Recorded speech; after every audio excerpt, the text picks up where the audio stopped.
শুরুতেই যে খবরের দিকে আমরা নজর রাখবো, আপনারা জানেন যে এই রাজ্যের বিভিন্ন বিশ্ববিদ্যালয়গুলো এখনো উপাচার্যহীন অবস্থায় পড়ে রয়েছেন, যে কারণের জন্য সমস্যার মধ্যে পড়তে হচ্ছে ছাত্রছাত্রীদের। কিন্তু সেই সংক্রান্ত বিষয়ে আজ যখন সুপ্রিম কোর্টে মামলা ওঠে, ঠিক সেই মুহূর্তে নজিরবিহীন একটি রায় সামনে আসে সুপ্রিম কোর্টের তরফ থেকে। কি রায় এবং সেই রায়ের প্রসঙ্গ পর্যবেক্ষণ সবটা নিয়ে এই মুহূর্তে আলোচনা করবো। আমার সঙ্গে নিউজরুম থেকে সরাসরি রয়েছেন সিনিয়র এডিটর অনির্বাণ সিনহা। অনির্বাণ, ঐতিহাসিক একটা রায় আজ যেটা সামনে আসলো, দীর্ঘদিন ধরে উপাচার্য নিয়োগ নিয়ে এত সমস্যা, এত জটিলতা, কোথাও গিয়ে সেই জটিলতা কি কাটলো?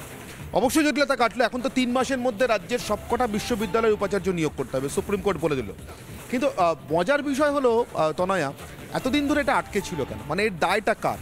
যে জটিলতা 3 মাসের মধ্যে কাটাতে পারছে সুপ্রিম কোর্ট একটা রায় কেটে যাচ্ছে, সেই জটিলতা এতদিন ধরে অব্যাহত রইল কেন? সেই জটিলতাকে কেন্দ্র করে রাজ্যপাল এতদিন ধরে চললো কেন? আমি একটু আগে দেখছিলাম শিক্ষামন্ত্রী ব্রাত্য বসু একটা টুইট করেছেন, তাতে তিনি লিখেছেন যে এক্স হ্যান্ডেলে তার প্রতিক্রিয়াতে লিখেছেন, এতে গণতন্ত্রের জয় হলো। এত বড় নির্লজ্জ সরকার বোধহয় দুটো দেখা যাবে না। যে সরকারের গণতান্ত্রিক মনোভাবের প্রতি বিন্দুমাত্র শ্রদ্ধা না থাকার জন্য শিক্ষাক্ষেত্রেও চূড়ান্ত এবং নির্লজ্জ দলবাজির জন্য রাজ্যের বিশ্ববিদ্যালয়গুলো এবং তার ছাত্রছাত্রীরা, তার প্রশাসন এত ভয়ঙ্করভাবে ভুগলো এতদিন ধরে, এবং দেশের সুপ্রিম কোর্ট চোখে আঙুল দিয়ে দেখিয়ে দিল যে এই রাজ্য সরকার উপাচার্য নিয়োগ তো দূরের কথা, উপাচার্যদের যারা নিয়োগ করবেন সেই সার্চ কমিটি তৈরির যোগ্যতাও এই রাজ্য সরকারের নেই। কেন? একজন প্রাক্তন বিচারপতি উদয় ইউ ললিতকে সুপ্রিম কোর্ট আলাদা করে নিযুক্ত করলো এই রাজ্যের বিশ্ববিদ্যালয়গুলোতে উপাচার্য নিয়োগের জন্য সার্চ কমিটি করবার জন্য। অর্থাৎ এই রাজ্যের সরকার উপাচার্য নিয়োগ তো পরের কথা, নিয়োগের জন্য প্রয়োজনীয় সার্চ কমিটিটাও দলীয় দৃষ্টিভঙ্গির বাইরে গিয়ে গড়তে পারে না। সেহেন একটা সরকার এতদিন ধরে তাহলে কিসের জন্য ঝুলেছিল এই উপাচার্য নিয়োগ? এটা স্পষ্ট। এবারে পদ্ধতিটা কি দাঁড়ালো? এই সার্চ কমিটি তৈরি করে দেবেন উদয় ইউ ললিত, তারপরে সেই সার্চ কমিটি তাঁর করে দেওয়া সার্চ কমিটি, অর্থাৎ সরাসরি বলতে পারো তুমি সুপ্রিম কোর্টের নজরাধীনে থাকা, দৃষ্টির অধীনে থাকা একটা সার্চ কমিটি রাজ্যের সবকটা বিশ্ববিদ্যালয়ে উপাচার্য পদে নিয়োগের জন্য প্রত্যেকটি বিশ্ববিদ্যালয়ের জন্য 3টি করে নাম মুখ্যমন্ত্রীর কাছে পাঠিয়ে দেবে নামের আদ্যক্ষর অনুযায়ী। অর্থাৎ খুব সাধারণভাবে বলতে গেলে আমার নাম অনির্বাণ, তোমার নাম তনয়া, আর এই মুহূর্তে সঞ্জয় আমাদের ভিডিও জার্নালিস্ট যে আমাদের সঙ্গে কাজ করছে। তো আমাদের 3 জনের নাম যদি পছন্দ হয় কোনো একটি কমিটির, সার্চ কমিটির, তাদের কোনো একটি বিশ্ববিদ্যালয় উপাচার্য হিসেবে নিয়োগের জন্য সার্চ কমিটি নাম পাঠাবে আদ্যক্ষর অনুযায়ী। প্রথমে অনির্বাণ, তারপরে তনয়া, তারপরে সঞ্জয়, মানে আমি বাংলার অধ্যক্ষর অনুযায়ী বললাম, তারা ইংরেজি অ্যালফাবেটিক্যালি পাঠাবে। কিন্তু মুখ্যমন্ত্রী এখান থেকে তার পছন্দের ক্রম অনুযায়ী পাঠাবেন রাজ্যপালকে। অর্থাৎ মুখ্যমন্ত্রী মনে হতে পারে 3 জনের মধ্যে থেকে সঞ্জয়কে তার প্রথম পছন্দ, কিন্তু বাকি 2 জনকে কেন পছন্দ নয়, অথবা কাউকে যদি বিশেষ কোনো অপছন্দের কারণ থাকে, আপত্তির কারণ থাকে কারণ নাম নিয়ে, সেটাও তাকে নোট দিয়ে লিখে পাঠাতে হবে। এবং তারপরে মুখ্যমন্ত্রীর পাঠানো এই ক্রমতালিকা থেকে, নামের ক্রমতালিকা থেকে যে কোনো একজনকে রাজ্যপাল বা আচার্য বেছে নেবেন। এটাই তো কথা ছিল, এটাই তো হয়েছিল সিপিআইএমের সময়, যখন সন্তোষ ভট্টাচার্যের নামটা রাজ্য সরকারের পাঠানো যে তালিকা, তাতে ক্রমতালিকা একদম 1 নম্বরে ছিল না। রাজ্যপাল বেছে নিয়েছিলেন দ্বিতীয় বা তৃতীয় পছন্দ হিসেবে সন্তোষ ভট্টাচার্য, সম্ভবত দ্বিতীয় পছন্দ হিসেবে, কিন্তু তিনিই ছিলেন রাজ্যপালের পছন্দ। সেটাকে কেন্দ্র করে প্রবল অসন্তোষ তৈরি হয়। তারপরে সিপিএমের ইউনিয়ন থেকে শুরু করে ছাত্র ইউনিয়ন, তারা বিশ্ববিদ্যালয়ের ভিতরে কীভাবে সন্তোষ ভট্টাচার্যকে দিনের পর দিন হেনস্থা এবং অপমান করেছে আমরা জানি। এই রাজ্য সরকার এটা ছিল আরও সুন্দর রাস্তাতে, তারা এই পথটাই বন্ধ করে দিয়েছিল। তারা একটা সিস্টেম চালু করতে চেয়েছিল, তারা একটি নাম পাঠাবে, সেটাই রাজ্যপালকে বেছে নিতে হবে। তারা যদি 3টি নাম পাঠায়, তাহলে সেই 3টি নামের প্রথম নামটিকে রাজ্যপালকে বেছে নিতে হবে। এরকম কোনো মাথার দিব্যি ভারতের সংবিধানে দেওয়া নেই একেবারেই। আর একবার মুখ শুধু পুরল না, এত স্পষ্ট হয়ে গেল গোটা দেশ এবং রাজ্যের সামনে কোন সরকারের অগণতান্ত্রিকতার জন্য এতদিন ধরে বিশ্ববিদ্যালয় নিয়োগ বন্ধ ছিল।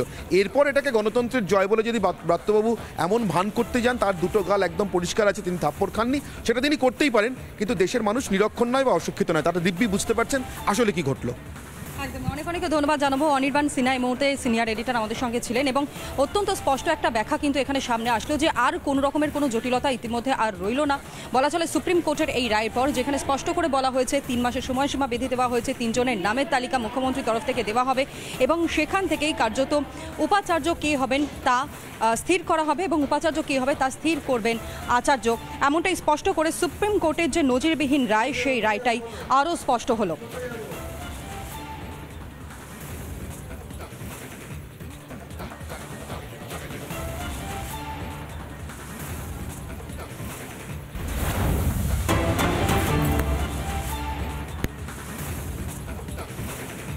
অন্যদিকে আরও একটা ব্রেকিং এই মুহূর্তে আপনাদের সামনে তুলে ধরি। ন্যায় সংহিতায় আরও কড়া শাস্তি। আপনারা জানেন ইতিমধ্যেই গোটা রাজ্যের বিভিন্ন কোণা থেকে চিকিৎসায় গাফিলতি এবং তাতে রোগী মৃত্যুর ঘটনা বারংবার সামনে আসে। আর সেই ঘটনাতেও বলা চলে যে কিছুটা হলেও যেন স্বস্তি এই মুহূর্তে রোগীর পরিবার পরিজনরা তারা পাচ্ছেন। তার কারণ এই যে নয়া কঠোর বন্দোবস্ত করা হচ্ছে ন্যায় সংহিতায়, যেমনটা বলা হচ্ছে যদি চিকিৎসায় গাফিলতি হয় তাহলে সম্পূর্ণভাবে রেসপন্সিবল থাকবেন কিন্তু সেই চিকিৎসক। এবং একই সঙ্গে একটু গ্রাফিক্যালি গোটা বিষয়টা আপনাদের সামনে আমরা তুলে ধরবার চেষ্টা করব। এই সার্ফেস থেকে দেখাই চিকিৎসায় এই যে গাফিলতি এবং চিকিৎসায় গাফিলতির কারণে চিকিৎসক যদি দায়ী হন তাহলে সর্বোচ্চ শাস্তি হিসাবে তাকে জেলে পর্যন্ত যেতে হতে পারে। ন্যায় সংহিতায় যেমনটা উল্লেখ রয়েছে আরও কড়া শাস্তির নিদান এখানে দেওয়া হলো চিকিৎসায় গাফিলতিতে কড়া আইন। যে ভুরি ভুরি অভিযোগগুলো সামনে আসে তার প্রেক্ষিতে দাঁড়িয়ে এই আইন শোনবার পর কিছুটা হলো হয়তো স্বস্তি পাচ্ছেন রোগী এবং রোগীর পরিবার পরিজনেরা।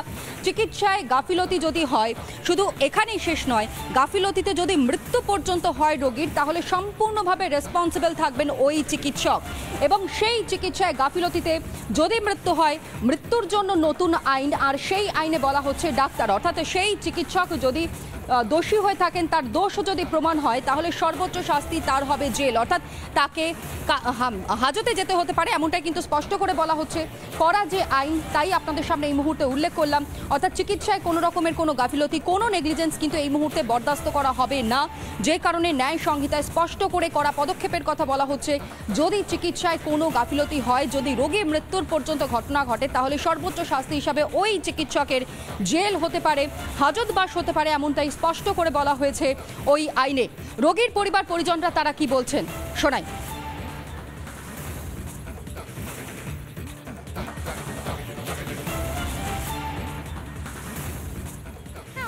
এটা যদি এরকম কিছু হয়ে থাকে তাহলে তো আমি বলবো খুব ভালো হয়েছে। কারণ দেখুন আমি নিজের চোখে দেখেছি একটা পেশেন্ট, সেই পেশেন্টটার খুব ব্রিদিং প্রবলেম হচ্ছে, সেখানে জুনিয়রদেরকে ঠেলে দিচ্ছে, যারা ইন্টার্নশিপে রয়েছে তাদেরকে ঠেলে দিচ্ছে। কেন কোনো স্পেশালিস্ট নেই, কেন কোনো সিনিয়র ডক্টর নেই?